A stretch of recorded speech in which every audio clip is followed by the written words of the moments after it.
যে পক্ষ টেনে দাগের এক পাশে আসতে পারবে তারা বিজয়ী হবে এবং যারা দাগের ওই পারে চলে যাবে তারা হেরে যাবে। সুতরাং খুবই এক্সাইটিং একটি খেলা দেখতে যাচ্ছে। রশি টানাটানি শক্তির পরীক্ষায় দিকে আছে আমাদের নারায়ণগঞ্জের ডন মোহাম্মদ নীরব, আর আমাদের মঞ্চের ডান দিকে আছে কুমিল্লা থেকে আগত মাসুদ সরকার ভাইয়া আলেম। আলেম শুরু হয়ে গেল কারণ শক্তির পরীক্ষা চলছে না।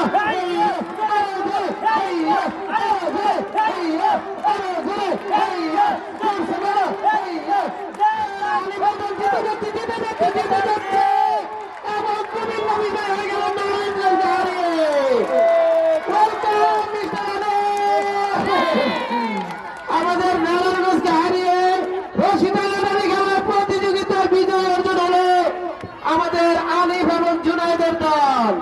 অভিনন্দন, শুভেচ্ছা, ভালোবাসা আলিফ এবং জুনাইদের টিমকে।